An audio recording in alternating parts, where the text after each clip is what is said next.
Tout de suite. Merci Virginie Calmès. Excusez-moi de vous avoir coupé. C'est Nicolas Sarkozy. On l'écoute tout de suite. Elles sont un succès populaire incontestable. Elles se sont déroulées dans la dignité, sans contestation majeure. La page des guerres fratricides de notre famille politique est donc tournée, je l'espère définitivement. L'action de rassemblement engagée il y a 2 ans a donc porté ses fruits.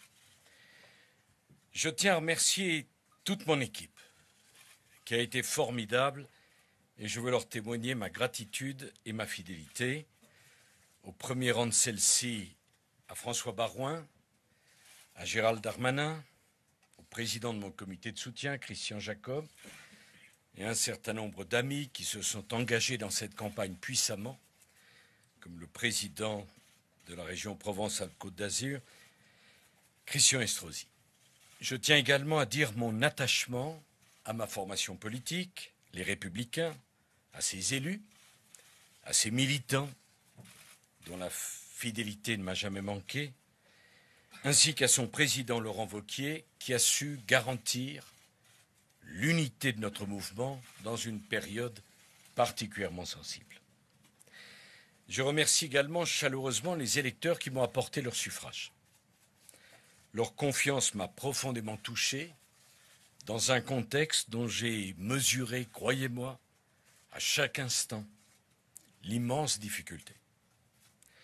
Comme je l'ai toujours fait tout au long de ma vie politique, j'ai défendu mes valeurs, j'ai défendu mes convictions avec ardeur, avec passion et avec le souci exclusif de la France. Je ne suis pas parvenu à convaincre une majorité d'électeurs. Je respecte et je comprends la volonté de ces derniers de choisir pour l'avenir d'autres responsables politiques que moi. Je veux enfin féliciter François Fillon et Alain Juppé, qui sont qualifiés pour le second tour. Ce sont 2 personnalités de grande qualité qui font honneur à la droite française. J'ai travaillé en confiance avec chacun d'eux. J'ai beaucoup d'estime pour Alain Juppé. Mais les choix politiques de François Fillon me sont plus proches. Les électeurs qui m'ont fait confiance sont naturellement libres de leurs décisions. Je leur demanderai cependant de ne jamais emprunter la voie des extrêmes. La France mérite tellement mieux que le choix du pire. L'idée que je me fais de mon devoir est de dire avec franchise, avec clarté, avec loyauté, que quels que soient mes désaccords passés avec lui, François Fillon me paraît avoir le mieux compris les défis qui se présentent à la France. Je voterai donc pour lui au second tour de la primaire.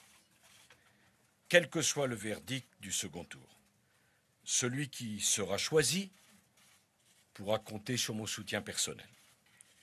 L'enjeu pour la France de l'élection présidentielle de mai 2017 est en effet considérable. Mon unique objectif sera que le candidat que vous aurez choisi, mes chers compatriotes, gagne cette élection présidentielle. Je vous prie de le croire. Je vous le dis du fond de mon cœur. Seul l'intérêt de la France compte à mes yeux. Je vous remercie et je remercie aussi les journalistes qui m'ont suivi tout au long de cette campagne, toujours avec passion. Et je mesure combien je leur ai demandé d'efforts par rapport à leur vie personnelle et à leur famille. Qu'ils soient assurés de ma reconnaissance. Et je dis à tous les militants qui sont ici mon amitié, je dis à tous les élus que je suis triste pour la France et pour eux de ne pas avoir été capable de leur apporter le succès qu'ils méritaient, mais que je les remercie de leur soutien, de la façon avec laquelle ils ont partagé cette aventure magnifique. J'ai découvert des tempéraments et des personnalités. J'ai appris à discerner chez eux le courage qui a manqué à tant d'autres. J'étais fier d'être votre leader le temps de cette campagne. Je vous souhaite une vie politique épanouie, pleine de succès aux uns comme aux autres. et soyez assurés de mon amitié et de mon affection. Et je veux dire à mon épouse Carla et à mes enfants que j'ai bien le sentiment de leur avoir imposé beaucoup d'épreuves, parce que c'est pas facile de vivre aux côtés d'un homme qui suscite parfois tant de passion. Il est donc temps maintenant pour moi d'aborder une vie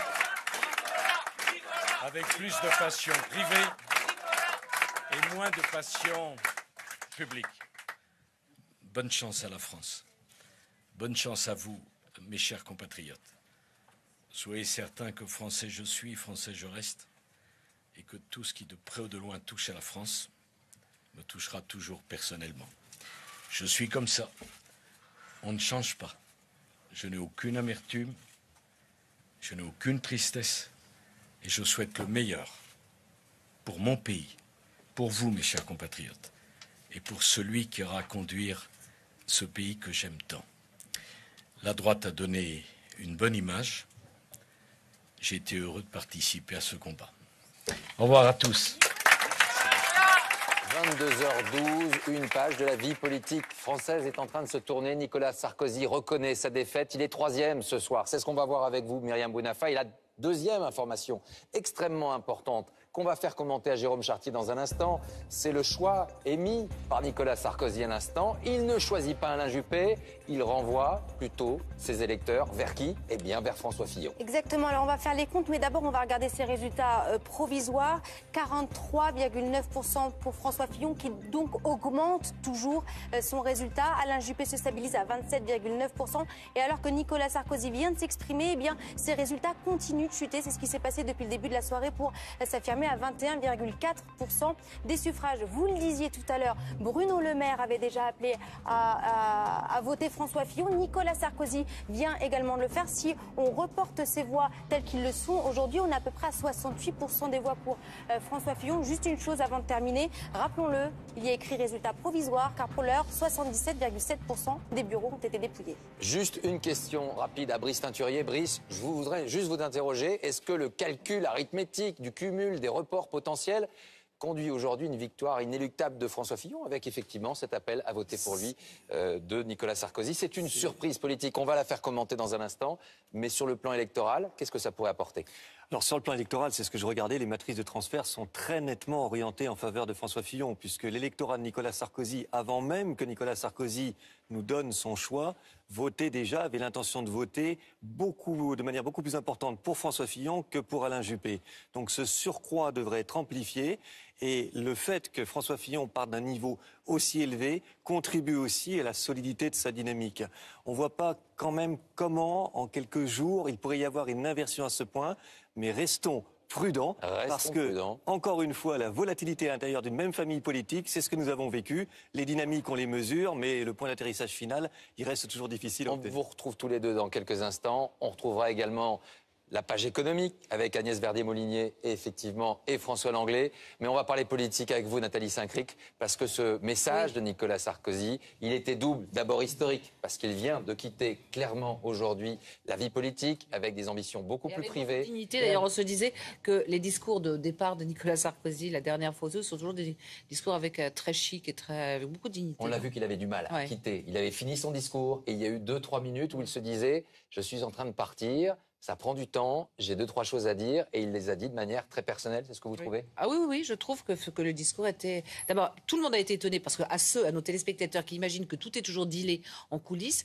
moi j'étais en face de Jérôme Chartier quand il a entendu Nicolas Sarkozy, il a fait « Waouh !» Vous confirmez? Je n'ai pas fait waouh. Vous avez fait quoi alors? J'étais bouche bée. Voilà, bon, ça m'inspire, oui, non mais... En gros, vous ne vous y attendiez pas. Mais pour être précis, ça m'inspire deux choses. D'abord, c'est honneur et respect. Quelqu'un qui a pu avoir des tensions par le passé avec François Fillon, mais qui place son pays, ses convictions et celles de celles et ceux qui l'ont soutenu au-dessous de tout, honneur et respect. Ensuite, moi j'ai fait toutes les campagnes de Nicolas Sarkozy. parce que c'est quelqu'un qui correspondait à mon engagement politique, c'est vrai. Là, et d'ailleurs je m'en suis toujours expliqué directement avec lui, j'ai fait le choix de François Fillon depuis très longtemps pour des questions personnelles, et en même temps parce que François Fillon correspond exactement aux convictions qui sont les miennes. Et Tout de suite. Merci Virginie Calmès, excusez-moi de vous avoir coupé, c'est Nicolas Sarkozy, on l'écoute tout de suite. Elles sont un succès populaire incontestable. Elles se sont déroulées dans la dignité, sans contestation majeure. La page des guerres fratricides de notre famille politique est donc tournée, je l'espère définitivement. L'action de rassemblement, engagée il y a 2 ans, a donc porté ses fruits. Je tiens à remercier toute mon équipe, qui a été formidable, et je veux leur témoigner ma gratitude et ma fidélité. Au premier rang de celle-ci, à François Baroin, à Gérald Darmanin, au président de mon comité de soutien, Christian Jacob, et un certain nombre d'amis qui se sont engagés dans cette campagne puissamment, comme le président de la région Provence-Alpes-Côte d'Azur, Christian Estrosi. Je tiens également à dire mon attachement à ma formation politique, les Républicains, à ses élus, à ses militants, dont la fidélité ne m'a jamais manqué, ainsi qu'à son président Laurent Wauquiez, qui a su garantir l'unité de notre mouvement dans une période particulièrement sensible. Je remercie également chaleureusement les électeurs qui m'ont apporté leur suffrage. Leur confiance m'a profondément touché dans un contexte dont j'ai mesuré, croyez-moi, à chaque instant, l'immense difficulté. Comme je l'ai toujours fait tout au long de ma vie politique, j'ai défendu mes valeurs, j'ai défendu mes convictions avec ardeur, avec passion et avec le souci exclusif de la France.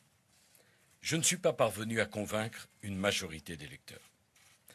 Je respecte et je comprends la volonté de ces derniers de choisir pour l'avenir d'autres responsables politiques que moi. Je veux enfin féliciter François Fillon et Alain Juppé, qui sont qualifiés pour le second tour.